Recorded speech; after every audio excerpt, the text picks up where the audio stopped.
If you're going to stan Azula, who threatened, killed, and terrorized innocent people without remorse and manipulated everyone she encountered, including friends and family, and then turn around and say Jet, who, though misguided, really did try to protect the orphans for whom he provided a house and food and family and purpose, and whose actions were all a direct consequence of the Fire Nation, is disgusting and undeserving of redemption, then I'm not sure you really do care about character nuance.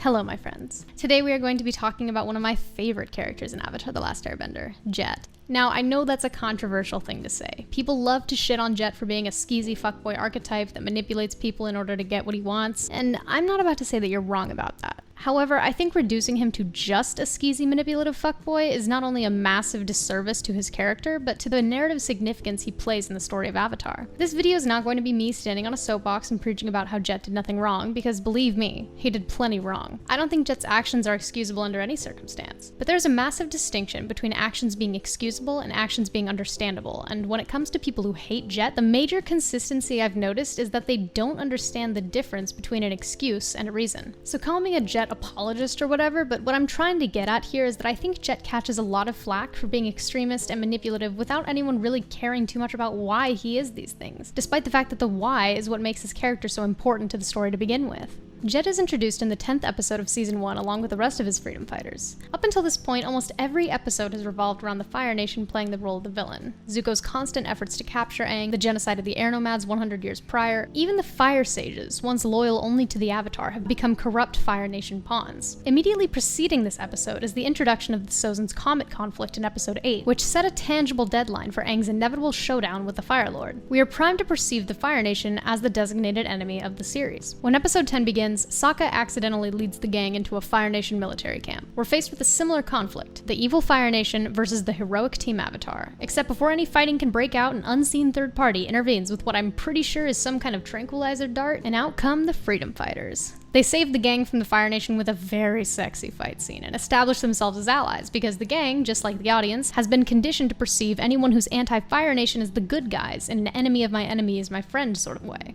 Jet is the first character we encounter that subverts this programming. By the end of the episode, his obsession with vengeance has self-destructed. Where he was first framed as a tragic hero fighting the same war as everyone else, he is now the very first antagonist we've encountered not to have been from or on the side of the Fire Nation. In this way, Jet is our introduction to the nuance of Avatar's conflict. He's our first sign that not everyone in the Earth Kingdom or Water Tribes is automatically good, and by extension, that not everyone from the Fire Nation is automatically bad. This idea is addressed again later in the first season in the episode titled The Deserter, where we meet Zhang Zhang, the first Fire Nation citizen to openly betray his country and survive. This isn't a major point of my argument or anything, but I would like to point out how interesting it is that Jet and Zhang Zhang have such similar views of the Fire Nation being inherently destructive, and how the hatred that Jet directs outward reminds me of the hate Zhang Zhang appears to direct inward. So Jet's our first Earth Kingdom antagonist. You're probably thinking, Avery, you're not really making a great case for why this guy deserves my sympathy. Well, hang in there, because my argument has never been that Jet is innocent or misunderstood. Jet is a dangerous person, but his character represents more than the idea that the Fire Nation is not the only evil in the world. Avatar does not shy away from the horrors of war. See the genocide of the Air Nomads, the cultural ruination of the Southern Water Tribe, the prison camps in and Fire Nation colonization of the Earth Kingdom. Jet and the Freedom Fighters are another result of the devastation of war, and not just in the way that the Fire Nation left a bunch of children orphaned. While we know that the Freedom Fighters have all experienced great loss at the hands of the Fire Nation, it's Jet who we are specifically made to understand has undergone a greatly formative trauma in his youth. This trauma is directly responsible for the thing that makes Jet so dangerous: his extremism. Jet doesn't just want revenge on the soldiers that burned down his village. His hatred extends to the entire Fire Nation, to the point that he is actually incapable of distinguishing guilty or complacent Fire Nation citizens from completely innocent ones. Jet, he's just an old man! He's Fire Nation, search him! But what's critically important to remember here is that Jet's mentality is a direct byproduct of the Fire Nation, and he's not wrong to hate the people who hurt him. Where he crosses the line is when he believes that he is justified in sacrificing innocent lives to alleviate his own pain. Sokka even says this to him at the end of the episode. No, Jet. You became the traitor when you stopped protecting innocent people. So what got Jet to that point? There's no way he started off believing that sacrificing an entire town of his own people was a necessary cost of ridding the world of the Fire Nation. He would have spent years trying to find a better solution. The problem was that the end result he was looking for was always to completely rid Guy Pan of the Fire Nation. Without any flexibility in this goal, he would have been met by failure after failure until ultimately the only way he could think of to protect his kids and get rid of the Fire Nation occupying the village was to get rid of the village altogether. Alright, so we've acknowledged Jet's trauma and how it led to an extremist viewpoint that hurt him and everyone around him. Why do we care? Maybe you already knew all these things and still don't have any sympathy for him. Trauma is, after all, no excuse for committing war crimes. Well, don't worry, because I'm about to say something controversial. I don't think Jet was a bad person. Okay, hear me out. You are allowed to disagree with me. I will give you that. But before you take it to the comments, I'd appreciate it if you would let me explain myself. If you finish this video and still think I'm absolutely off my nut for even suggesting that Jet was a good person, then you can go ahead and let me have it. But until then, bear with me, because I'm about to talk about a lot of things that I need to get out of the way in order to tie it all back to this blasphemous claim of mine, starting with Jet's narrative significance as a character foil. Now, to keep in line with the main focus of this video, I'm going to talk a bit about the things that I think are Jet's main purpose as a character existing alongside the gang. Sokka's foil is obvious. It's pretty much the focus of the whole episode from the moment Jet's introduced. He's everything Sokka isn't. He's suave, he's efficient, and he's clearly got experience leading this ragtag group of kids. Sokka's clumsy, he wastes time during fights. Gotta be quicker next time. And the only people he's ever led were the toddlers he played soldier with back at the South Pole. Something that goes unmentioned a lot is the contrast of Sokka's honesty to Jet's deceit. Even though Jet appears to lie in order to further his personal agenda, I think he also did it to protect his kids. Jet may not have lied to his freedom fighters, but I still recognize that Sokka's reputability ultimately makes him a better leader than Jet.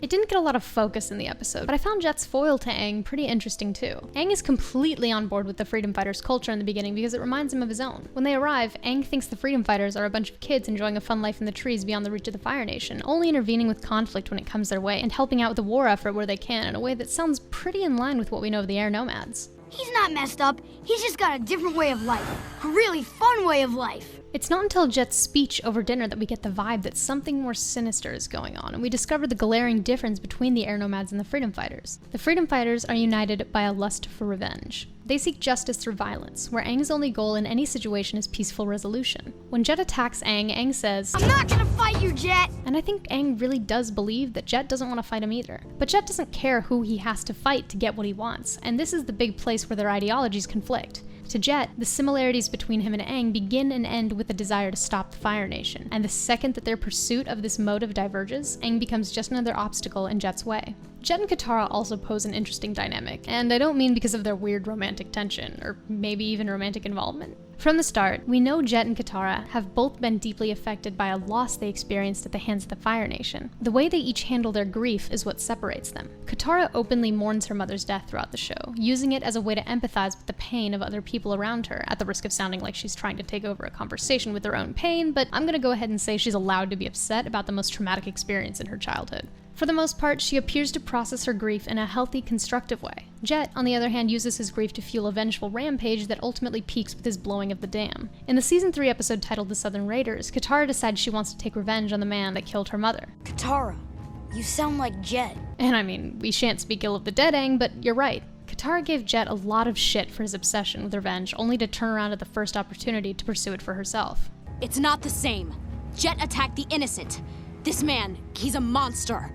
Now, I'll agree with you there, Katara, but don't you see how the narrative here between seasons 1 and 3 has evolved from you shouldn't kill innocents to you shouldn't kill anyone? It doesn't matter if he's guilty. The point is that revenge, no matter how justified, is always selfish and always destructive. The healthy choice for Katara is to let go of her anger, and so in the end she ultimately decides against revenge, a choice that Jet was unable to make. The reason for this is another distinction between them that I'll get into more detail with in a bit, because yes, it is relevant, and yes, I need to say everything I think about. Alright, thanks for letting me get that out of the way. I'm laying the groundwork over here. Let's move on to some more internal freedom fighter affairs so that I can start to defend myself for my earlier controversial declaration. One of Jet's biggest defining characteristics is his charisma. Everything about him just oozes charm, from the way he fights to the way he talks, even just how he holds himself. He never doubts for a second that he's in the right. Jet's very smooth, but we can't trust him. His charisma is what gives him influence, and is what ultimately gives him the power to actually follow through on his extremist views. There are plenty of angry Earth Kingdom orphans, and Jet rounds them up where he can and promises them justice, promises them revenge. And because he is unwavering in his confidence, the kids believe him, until ultimately everyone around him is feeding into Jet's mania, however inadvertently. Jet's influence is strong enough that it outlasts his lifetime, as we see in the first of the continuation comics when we find out what became of Smellerbee and Longshot after the events of Lake Laogai. Smellerbee especially demonstrates animosity towards the Fire Nation, even after Sneers shows up with his hot GF and tries to convince her that not everyone from the Fire Nation is bad. Smellerbee might not possess the same relentless bloodlust that was trademark of Jet's leadership, but his influence has obviously had a lasting impact on her and the others for how difficult it is for them to let go of their prejudices, even in the face of overwhelming opposition and evidence against them. Even though he's famous for his silver tongue, the Freedom Fighter's loyalty to Jet runs deeper than a few pretty words can justify. Pipsqueak puts it best when he says, "Hey, listen, Sokka. Jet's a great leader. We follow what he says, and things always turn out okay." Up until the incident with the dam, Jet has proved himself to the Freedom Fighters time and time again. These aren't just some kids he rounded up to play vigilante with in the woods. They have a massive tree fort for a hideout, extensively linked with zip lines and pulleys and hidden high up in the canopy where no Fire Nation will think to look for them. They have a culture entirely unique to themselves, complete with secret whistle codes. They have a societal structure. The Freedom Fighters have been around long enough to establish all of these things, and they've definitely been around long enough to determine whether Jet is a competent leader. Most likely, Jet has had to make plenty of tough calls on their behalf before. He's kept them alive, fed, and as relatively safe as he can for as long as he's had people following him. So when Jet tells them they're going to blow the dam, everyone trusts that it's the right thing to do because this is Jet, their trusted leader of some untold amount of years, and he's never led them astray before. Only the Duke, the youngest and most innocent kid we see present when they're preparing to blow the dam, expresses doubt, but even he ultimately trusts Jet's reasoning. But what about the people in the town? Won't they get wiped out too?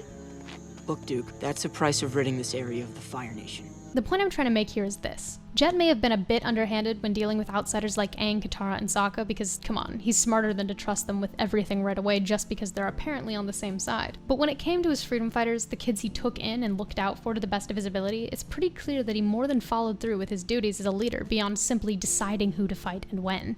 Now, if episode 10, season 1 was the only time we saw the Freedom Fighters, I would have been perfectly content to write them off as a one-time narrative device warning against prejudice and extremism, but it wasn't. The writers brought Jet back in the episode The Serpent's Pass, at a critical point in the narrative, specifically in Zuko's character narrative. As much as I've had to say about Jet compared to Aang, Sokka, and Katara, I could write pages about his role as a narrative foil to Zuko. When the two of them meet, they're on the ferry headed towards Ba Sing Se, both running from the mistakes of their past. They're kindred spirits in a lot of ways, and we can assume that as much as Zuko has struggled on his path to redemption so far, Jet has faced his own fallout since the incident with Guy Pan. Assuming Zuko is an Earth Kingdom refugee like the rest of the Freedom Fighters, Jet asks for Zuko's help liberating proper food from the ship's captain. We get a fun little montage of Zuko and the Freedom Fighters stealing the food and distributing it to refugees in proper Robin Hood form. I like to point out here that Jet is stealing from an Earth Kingdom official rather than a Fire Nation citizen for no reason other than to help the refugees on the ferry. Just to clarify my point, Jet says eat the rich, not just the Fire Nation. In all seriousness though, there's a tragic sort of irony in Jet's attempts to convince Zuko to join the Freedom Fighters. Jet sees Zuko's burn scar and tattered clothes and bitter attitude and makes his own assumptions, writing a narrative for Lee the refugee in his head. It might have even been a damn close backstory for anyone else, but obviously this is Zuko, exiled crown prince of the Fire Nation, and if Jet had any idea about that, camaraderie would be the last thing on his mind. I think it's interesting then, for the sake of both Zuko's and Jet's characters, that we are given this serendipitous meeting at all. Jet and Zuko could only ever be allies in a situation like the one on the ferry, where neither knows anything about the other except for what they can assume with a glance. Jet takes what he can glean of Zuko at face value and thinks that Zuko, whose scar marks him as someone who has survived great cruelty, is like him. Jet sees their hardship and Iroh's speech about second chances and uses the context he's given to come to the conclusion that Lee the refugee is an outcast trying to find his way, just like him. And us outcasts have to stick together. We have to watch each other's backs, because no one else will. In a lot of ways, Jet's right about Zuko. Before he figures out that Zuko and Iroh are Fire Nation, Jet is able to get a surprisingly clear read on him. He's just trying to find his way in the world, like us. Jet and Zuko are coming up on a very similar crossroads in their lives. By pursuing a life in Ba Sing Se, they are trying to escape the war, and they are both ultimately forced to decide between pursuing an unhealthy obsession or moving on with their lives. For Zuko, this obsession manifests as his encounter with Appa when he finds him under Lake Laogai, and at the crux of this crossroads, Iroh convinces him to let go of his obsession and set Appa free. For Jet, his obsession with the Fire Nation manifests as his need to out Iroh and Zuko as firebenders. Jet does not let go of his obsession, and this results in his downfall. There is something that I think is so important about their respective decisions that ties into almost every point I want to make about Jet's psychology, and it all comes down to the difference between Longshot and Smellerby and Uncle Iroh. Let me back up. I believe one of the biggest reasons Jet is as messed up as he is has a lot to do with his role as the leader of the Freedom Fighters. Jet was 16 years old when we met him, but we know he was only 8 when the Rough Rhinos burned down his village, so at some point in those 8 developmentally significant years, he was put in charge of not only his own survival, but that of all the other war orphans that followed him. You've got a traumatized, mentally ill tween running around in the woods with his traumatized tween friends who all look to him to make the tough calls about their survival to the point that they will do anything he says, and he's simultaneously on a rage-fueled revenge trip against an entire nation whom he believes to be made up exclusively of the terrorists that incinerated everything he knew of his childhood. It doesn't matter when Jet properly founded the Freedom Fighters. He was on his own before them, and then he became their leader. What I'm trying to stress here is that since he was 8 years old, Jet has had no form of authority figure to guide or support him. Because he was the leader of the Freedom Fighters, he was the highest authority in their gang, which meant he needed to be the one with all the answers every time in a situation where anything less would result in the very real consequence of everyone and everything he had left falling to the Fire Nation all over again. This puts him in a very different camp from people like Zuko and Katara, who both had the support of family following their traumas. Jet had no support system that he could fall back on unconditionally, so he internalized his pain and turned revenge into his outlet. Smellerby and Longshot were 2 of Jet's most loyal followers, to the point that after whatever falling out the Freedom Fighters had following the dam incident, they remained by his side. The dynamic between the 3 of them has shifted a bit. Or before, Smellerby and Longshot trusted Jet's judgment without question, we now see them exercising independent thinking and playing devil's advocate whenever they think Jet's getting too into his own head. They have become Jet's restraint in the same way that Iroh functions as Zuko's restraint. The reason they fail to convince Jet to let go of his obsession with the Fire Nation, where Iroh succeeds in convincing Zuko to free Appa, is because Smellerby and Longshot, unlike Iroh, are not authority figures. While they do their best to keep Jet in check, they are ultimately, in Jet's eyes, his followers, and although he expresses that he respects their opinions, it's clear that he is still hardwired with the leader mindset that demands he is never wrong. In a situation where Jet was not the leader of the Freedom Fighters, things would have panned out very differently. If Smellerby or Longshot held the long-standing social authority, or even if they were all on hierarchically equal terms, it's very likely that Jet would have listened when they confronted him directly. Instead, their confrontation convinced Jet that he was losing the support of the only 2 people he had left, and the only way he knew to regain their trust was to prove to them that he was right, because the last time he hadn't had all the answers, he had lost everything, just as he knew he would. Alright, you've heard me talk long enough about why Jet is the way he is. Now it's time to get into why I don't think he's a piece of shit. Jet would have been a genuinely good person if his neurosis hadn't gotten in the way. I've already talked about how hard he worked to provide for and protect the war orphans in his care, so I won't go into too much detail other than to reiterate the point that even though he made mistakes, that is still absolutely something that counts as a good thing he did. He also demonstrates a deep sense of justice when he's introduced on the ferry to Ba Sing Se and decides to steal from the captain of the ship, not only for himself and his kids, but for all the other refugees aboard as well. Jet wants to help people. Yes, his sense of justice can be carried to dangerous extremes when left unchecked, but beneath his hatred for the Fire Nation is a very real compassion for people who have been affected by the war, and he is finally able to demonstrate this only after he believes he has escaped the immediate influence of the Fire Nation. I've done some things in my past that I'm not proud of, but that's why I'm going to Ba Sing Se, for a new beginning. Second chance. Ba Sing Se was Jet's way of putting the war with the Fire Nation behind him. By this point in the story, it's the only place in the entire world still untouched by the Fire Nation. By moving to Ba Sing Se, Jet is retiring from the front lines. He makes it very clear that he hasn't let go of his hatred, and that's why the fact that he chooses to go to Ba Sing Se is so important. This is Jet's way of resigning, his way of giving up the fight, because if he can't get over what the Fire Nation has done to him, the next best step he can take in the way of getting better is removing the Fire Nation from the equation altogether. And obviously, genocide is not an option, so Ba Sing Se it is. The moment Jet even suspects there are firebenders in Ba Sing Se, we see just how tenuous his stability is. It doesn't even matter that he was right about Iroh and Zuko, because in the eyes of his friends, who know he's already snapped once before, this is just Jet jumping to conclusions and getting ahead of himself all over again. It's not until Jet realizes he's lost Smellerby and Longshot's support that he goes off the rails and confronts Zuko in the tea shop. But you won't let this go, even though there's no real proof. And that really is the root of Jet's problem. His inability to let go of his blinding hatred and his inability to escape the war. Jet doesn't obsess over Iroh and Zuko because they've done him any personal wrong. He does it because in his mind, the only way to survive and keep everyone he cares about safe is to keep the Fire Nation away. Only the literal alteration and suppression of the memories responsible for his trauma and warped worldview is able to stop him from spiraling again. And something tells me that's not the #1 therapist recommended approach. I consider Jet to be the most tragic character of Avatar. More than Zuko, more than Katara's mom, or even than Azula, by merit of the fact that she lives beyond the end of the show and as far as I can tell does have potential for redemption in the comics. When I say that a character is tragic, I don't mean that they had a difficult childhood or that their backstory is full of immeasurable hardship that led to them becoming a better person. I've always had to struggle and fight, and that's made me strong. It's made me who I am.